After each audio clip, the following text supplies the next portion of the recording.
back here again, Azeem. It's 2013, another fresh year here in the Lower Mainland independent wrestling scene. Tell me a bit about the year that's just passed here in 2012, your feelings moving forward. 2012 was a great year for me, both in and out of the ring in ECCW and All-Star Wrestling and wherever else I've traveled. I got to work some pretty good guys in ECCW. I had a great match with Ethan HD and as of recently Bishop, which I'm not done with Bishop yet. All-Star Wrestling, I became one half of the ASW Tag Team Champions and added another championship to my wrestling resume. And I also got to work one of the all-time greats in professional wrestling who's virtually been all over the world in the Black Dragon in Penticton, BC. That was a career highlight for me.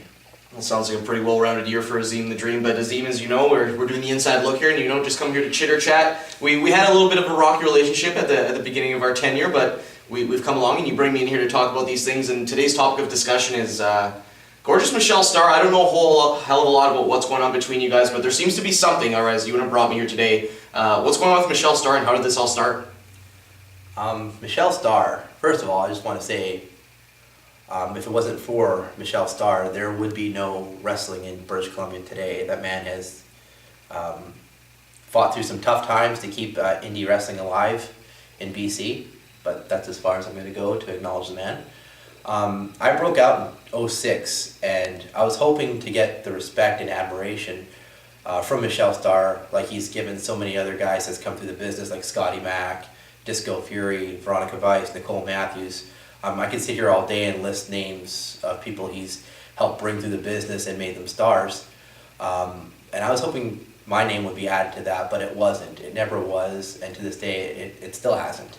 I don't know the exact reason for it. I don't know what I've done to the man, or haven't done, but I've paid quite a lot of dues since coming here into professional wrestling, and that never made the man happy whatsoever. I don't know what to tell you about Michelle Starr, what's got into his mind and for him to hate me so much, both in and out of the ring, but it's finally going to happen. It's going to be me and Michelle Starr one-on-one.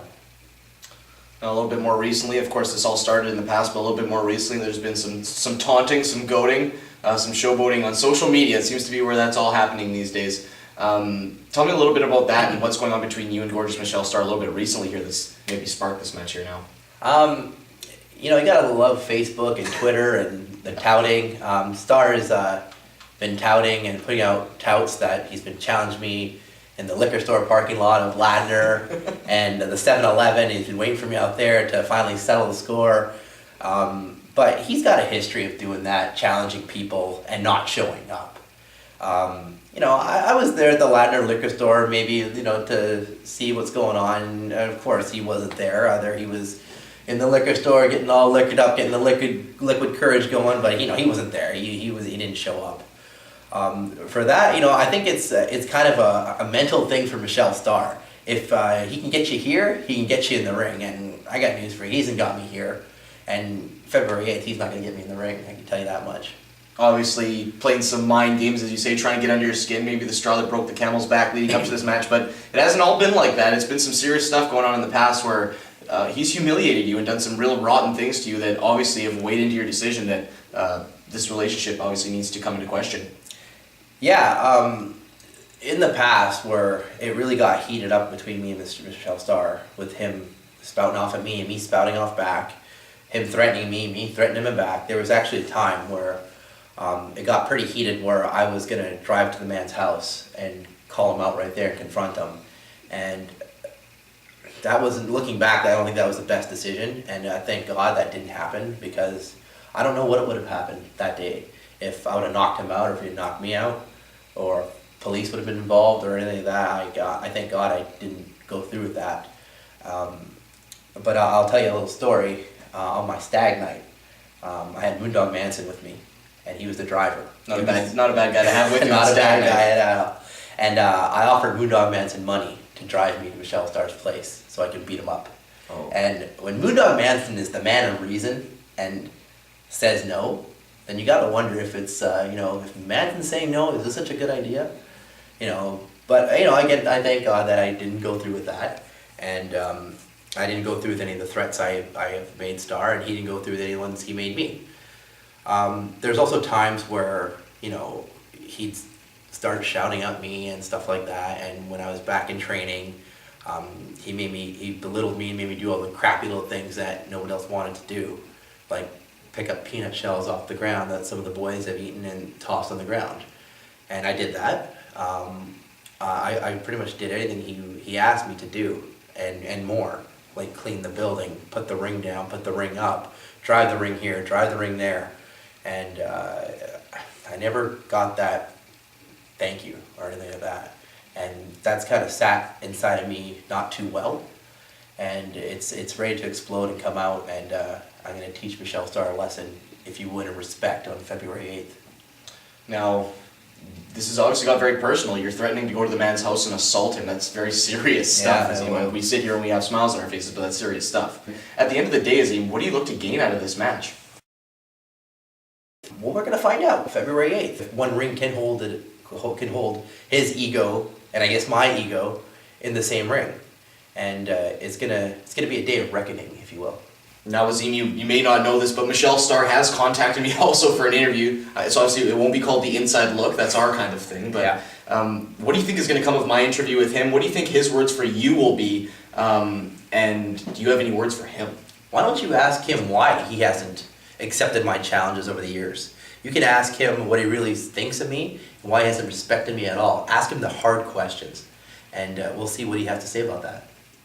Azeem, what do you say to the fans? There's still a lot of gorgeous Michelle Starr fans out. He is a landmark, a benchmark, if you will, of this wrestling community. Still a lot of faces out there for Michelle Starr. On the flip side, you've also become a fan favorite yourself. Where do you think the fans lie in all this? And you also being a wrestling fan in the past, I understand yourself. The fans, I'm not going to ask them to pick a side. The fans can cheer and boo whoever they want. That's their right, and I really respect the fans. I graciously love every single fan I've gained through the year 2012, and my hat's off to every single one of you. Thank you very much. But as far as Michelle Starr having fans, if you want to cheer for Starr, you go ahead.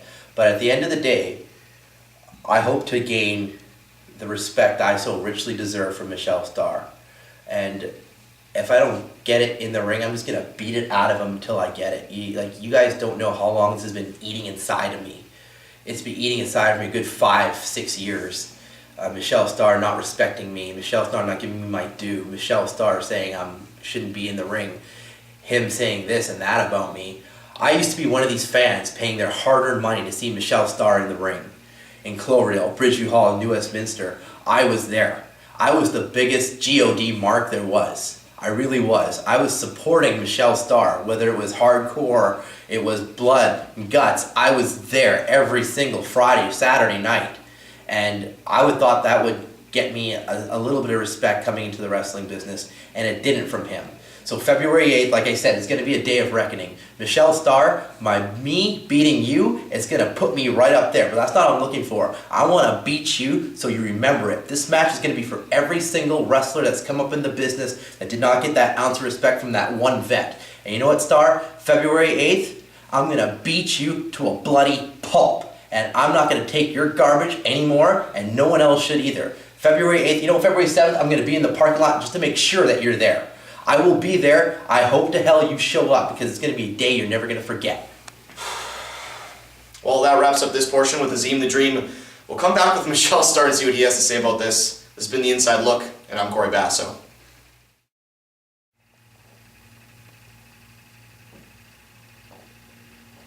Tom, have you heard anything from ASW yet, man?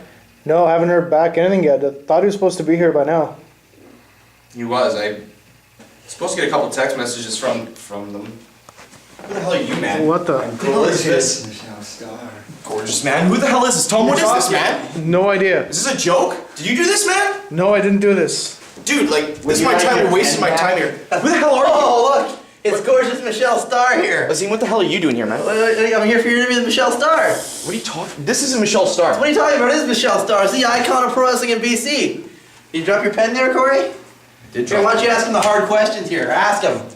Don't touch me. See, not that I'm a serious journalist, man. I'm not asking these stupid questions. What well, are we I'm doing seriously asking you to ask me questions. Go ahead, ask me a question. here?